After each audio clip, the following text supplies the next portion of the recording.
Masyarakat ramai-ramai menyuarakan gerakan Stop Tot-Tot Wuk-Wuk di media sosial. Warga protes sebab banyak penggunaan sirene dan lampu strobo tak sesuai aturan.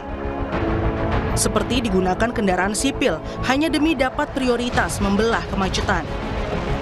Akhir-akhir ini kan penggunaan strobo tuh banyak yang disalahgunakan ya. Jadi kadang-kadang sebenarnya nggak urgen-urgen banget. Malah ada platnya plat biasa, tapi mengapa dia menggunakan strobo?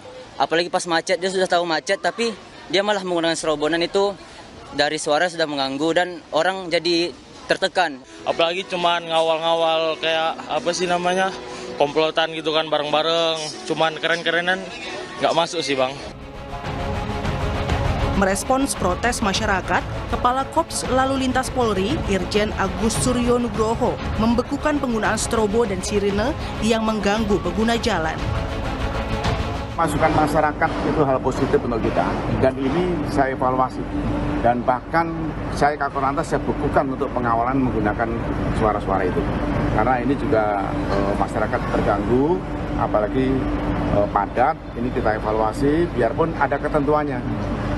Pada saat kapan menggunakan sirine, termasuk top, dan ini saya terima kasih pada masyarakat untuk Korlantas sementara kita bekukan. Undang-Undang Nomor 22 Tahun 2009 tentang Lalu Lintas dan Angkutan Jalan mengatur 7 kendaraan yang berhak mendapat prioritas di jalan raya. Di antaranya ambulans mengangkut orang sakit, pemadam kebakaran, kendaraan untuk pertolongan pada kecelakaan lalu lintas, pimpinan lembaga negara, dan kendaraan pimpinan serta pejabat negara asing. Jika ditemukan penyalahgunaan, negara diminta tegas bertindak demi keadilan pengendara di jalan. Tim Liputan, Kompas TV. Saudara Jenderal Agus Subianto, Panglima TNI, ikut merespons soal ramainya keluhan masyarakat soal penggunaan strobo dan sirine di jalan raya. Panglima bilang strobo dan sirine digunakan harus sesuai aturan, termasuk kedaruratan. Saya juga melarang kepada pengawal saya untuk bunyikan strobo, karena ganggu kita juga, gitu, ganggu saya juga. Saya kan pengen nyaman juga, berkendaraan juga tidak menghargai pengendara yang lain, gitu. Lihatnya kalau saya juga jarang pakai strobo. Saya kalau lampu merah saya berhenti, kasat semua berhenti. Saya sampaikan kepada kesatuan saya kalau ikuti aturan. Kecuali ada hal yang memang membutuhkan kita urgensi, cepat kita harus ada di suatu tempat memberikan bantuan, atau mungkin kan kita juga seperti ambulan kita dahulukan, kemudian pemadam kebakaran yang harus segera memberikan bantuan kepada yang membutuhkan. Dan kita akan lebih dalam membahas hal ini, soal protes masyarakat terhadap penyalahgunaan sirine dan strobo, lalu juga bagaimana Korlantas mengawasi penerapannya bersama Direktur Penegakan Hukum Korlantas Polri, Brigadir Jenderal Polisi Faisal, lalu hadir pula founder Jakarta Defensive Driving Consulting, sekaligus praktisi keselamatan berkendara, Yusri Palubuhu. Selamat malam Bapak-Bapak. Selamat malam Mas Pradi. Selamat malam Jenderal. Selamat malam Pak. Oke. Pradi, selamat malam Pak Yusri. Baik, saya pertama-tama ke Pak Dir dulu, Pak Dirgakum. Pak Faisal, sekarang sudah di moratorium, tapi saya ingin tanya penerapannya soal aturannya, soal penggunaan sirine dan strobo ini gimana sih sejauh ini? Ya, jadi terima kasih ya Mas. Mohon maaf ini saya lagi perjalanan dari Baik, silakan Pak. Jogja. Mohon maaf. Kemarin kami sudah banyak sekali masukan, sudah banyak kali saran, termasuk dari Pak Yusri ini, luar biasa sekali. Memang penggunaannya semua sudah diatur dalam Undang-Undang Polisian ya, Undang-Undang Lalu Lintas, Nomor 2 Tahun 2009. Tadi juga sudah disinggung ada 7 kendaraan prioritas, kemudian juga terkait masalah penggunaan lampu di pasal 59 ayat 5 itu ada 3 sebenarnya itu aturan penggunaan lampu, yaitu lampu biru untuk petugas kepolisian, kemudian lampu kuning merah untuk ambulans, damkar, kemudian teman-teman dari TNI, kemudian lampu kuning untuk petugas tol, kemudian kendaraan-kendaraan. Jadi semua sebenarnya sudah ada aturannya. Namun fenomena ini ternyata sangat ramai sekali dan kami pun juga sudah memberikan informasi di seluruh wilayah agar melakukan penindakan, melakukan peneguran kepada kendaraan-kendaraan itu, baik yang roda 4, roda 2 yang menggunakan sirine, yang menggunakan rotator, strobo, yang betul-betul sangat mengganggu, terutama pada saat-saat macet gitu Mas. Nah, gitu. Oke. Ya ini soalnya juga gerakannya lumayan masif ya Pak Dir, karena di media sosial ya saya juga mengalami ketika saat berkendara begitu ya, kalau ada suara tot-tot wuk gitu kayaknya agak risih juga gitu ketika jalanan sedang macet-macetnya begitu, dan ada yang ingin menyalip. Nah, kalau saya lihat kalau bukan pejabat negara agak gerah juga kita ngelihatnya. Nah ini saya tanyakan Pak Yusri nih, Pak Yusri, sirine dan strobo dibekukan memang oleh Korlantas Polri sementara, tapi menurut Anda apa perlu dipastikan juga agar kepolisian ini bisa tegas juga dalam menegakkan penerapan atau aturan penggunaan sirine dan strobo ini, Pak Yusri? Iya, terima kasih Mas Radit. Jadi pada dasarnya di jalan itu yang membuat kita hilang kemampuan pengendalian itu bukan hanya perilaku pengguna jalan yang lain, tetapi suara-suara seperti sirine ataupun sinar lampu yang terang itu bisa memprovokasi bahkan mengintimidasi kemampuan mengemudi seseorang, konsentrasi seseorang akan hilang. Nah, yang terjadi ketika orang itu bisa menghandle pengendalian kendaraan, dia cuma kesal sendiri, impactnya atau kecemasan yang timbul itu impactnya juga bisa negatif ya, konsekuensinya bisa negatif, bisa hilang kendali, bisa terjadi clash of verbal gitu ya, dia marah, dia maki gitu ya, mungkin non verbal juga bisa terjadi, sehingga jelas suara yang tidak disenangin atau yang keras dan sinar lampu juga bisa memprovokasi, mengintimidasi konsentrasi atau pengendalian seseorang. Demikian Mas Radit. Iya. Lalu kalau memang pemerintah ataupun pihak kepolisian tidak bisa menindak tegas, sebenarnya risikonya apa saja sih yang bisa dimunculkan? Sebab kita juga banyak melihat kasus-kasus arogansi di jalanan karena penggunaan sirine dan strobo ini, Pak Yusri. Benar. Nah, ini wajar ya. Ini merupakan respon sosial akibat ketidaknyamanan para pengguna jalan, khususnya dari penyalahgunaan penggunaan strobo dan sirine. Tapi perlu dijelas ya, perlu pemisahan jelas antara penyalahgunaan dan penggunaan yang sah. Nah, masyarakat dalam hal ini boleh marah, ya, boleh kesal, tapi sebatas verbal sajalah. Jangan melakukan tindakan-tindakan yang akhirnya bisa menghalangi penggunaan yang sah, seperti kendaraan-kendaraan yang sedang kendaraan damkar atau ambulan yang memang berfungsi menyelamatkan nyawa. Nah, kita khawatir ini menjadi abuse of condition. Akibat respon sosial ini bisa terjadi abuse of condition yang salah kaprah, malah bisa menghilangkan nyawa seseorang gitu akibat blocking ataupun blokir, tidak membiarkan kendaraan-kendaraan darurat tersebut. Jadi masyarakat harus bijak-bijak dalam hal ini, dan otomatis juga pemerintah dalam hal ini tidak hanya diam. Tadi saya sudah melihat beberapa hari ini respon dari Polri, khususnya Kakor Lantas juga membuat hibernisasi atau hibernate dari kebijakan pasal 59 atau pasal 34 di undang-undang tersebut tentang pengelompokan dan pengawalan. Ini pasal 135-nya juga kepada para aparatnya agar tidak menggunakan strobo dan sirine dalam pengawalan, kecuali dalam kondisi darurat.